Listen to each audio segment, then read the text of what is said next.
Rich আর engagement view আর জীবনে আর কারো video দেখতে লাগবে না। রিচ আর এঙ্গেজমেন্ট যদি আপনি বুঝতে পারেন কখনো টেনশন করবেন না, তখন ফেসবুকে নিশ্চিন্তা হিসেবে কাজ করতে পারেন। কারণ আজকের এই ভিডিওটা আপনাদের জন্য যে আমি কিভাবে রিচ এঙ্গেজমেন্ট বাড়াই, আমি কিভাবে রিচ এঙ্গেজমেন্ট ধরে রাখি বা আপনারাও কীভাবে ধরে রাখবেন।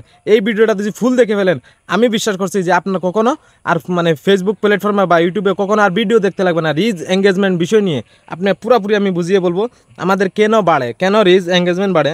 ধরে নেন আমার এই যে দেখেন এই পেজটিতে আছে 24,785 ভিউ। হ্যাঁ ভিউ, একদিনে আমার একটি লাইভ ভিউ আসছে 4200, 4200। কিন্তু এখানে দেখতে পাচ্ছেন, আপনি 4200 প্লাস। হ্যাঁ এইদিকে একদিন মাইনাস হলে ওই দিনে একদিন প্লাস হবে। হ্যাঁ, আর আমি এঙ্গেজমেন্ট কীভাবে আনি, এঙ্গেজমেন্টের বিষয়ে আমি কিন্তু ভিডিও একটা অলরেডি দিয়ে দিছি। হ্যাঁ, আপনারা চাইলে ওই ভিডিওটা দেখতে পারেন।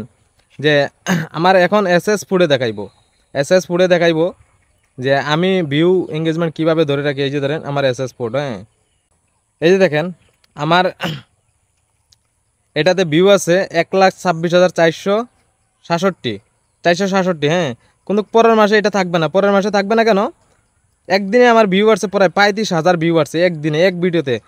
ওই ভিডিওটা যখন 28 দিন পিছনে চলে যাবে তখনই কিন্তু এই আমার একদিনে এক সেকেন্ডে কমে যাবে, 35,000 ভিউ কমে যাবে। এটা বুঝতে লাগবে। ধরেন আজকে যদি ভিডিও একটা এই ভাইরাল হয়েছে বা একটা ফটো বা একটা ওইটা যদি 5,000 10,000 ভিউ আসার পরে আজকের থেকে 28 দিন পরে কিন্তু এইটা কাউন্টিং ছেড়ে দিবে, এটা কাউন্টিং বাদ দিয়ে দিবে।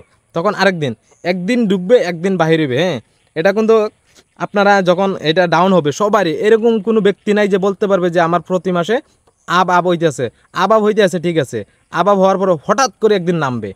আমি চেষ্টা করি যে সবসময় আমার দেখবেন এই যে নিচে কিন্তু একটাই লেভেলে ছিল। তো এটা ফেসবুকের কিন্তু একটা যে আমাকে হঠাৎ করে একদিনে 35,000 ভিউ দিয়েছে। ওই ভিডিওটা আমার কিন্তু 61,000 ভিউ হয়েছে। 61,000 ভিউ হয়েছে ওই ভিডিওটা আমার, দেখতে পারবেন। আমি কিন্তু এটাতে কিন্তু এই যে দেখেন, এই যে আপনি এঙ্গেজমেন্টের কথা যে আমি বলছিলাম, এই যে দেখেন এইখানে কিন্তু আমি এঙ্গেজমেন্ট কেন কম, এটাতে আমি কম থাকি। হ্যাঁ, এটাতে অনেকের থাকে। আমি কম থাকার কারণে কিন্তু এটা এঙ্গেজমেন্ট লাল। এটা কি হয়েছে? এঙ্গেজমেন্ট লাল। এই যে দেখেন 2 মাস আগে আমি কিন্তু আমার অনেক আগে খুব কমেন্ট আসতো, এখন ইদানিং কমেন্ট আসতেছে না। বেশি কমেন্ট আসার কারণে আমি সব কমেন্টের রিয়াকশন দিতে পারি নাই, সেই কারণে আমার কিন্তু এগুলো আটকে আছে। হ্যাঁ, আর আপনারা যদি এটা বুঝেন যে ফেসবুকের ভিউ এঙ্গেজমেন্ট এগুলো যদি না বুঝেন তখন কাজ করতে অনেক একটা অসুবিধা হবে। কি অসুবিধা? যে বেকার টেনশন থাকবে, বেকার টেনশন, এটাকে বলে বেকার টেনশন। রিচ এঙ্গেজমেন্ট যদি না বুঝেন তো ফেসবুকে কাজ করতে ভালো লাগবে না। তে কথা হয়েছে কি, এঙ্গেজমেন্ট কীভাবে আনবেন, ভিডিও না দেখে এঙ্গেজমেন্ট আনতে পারেন, এটা এই বিষয় নিয়ে আমি ভিডিও দিয়েছি।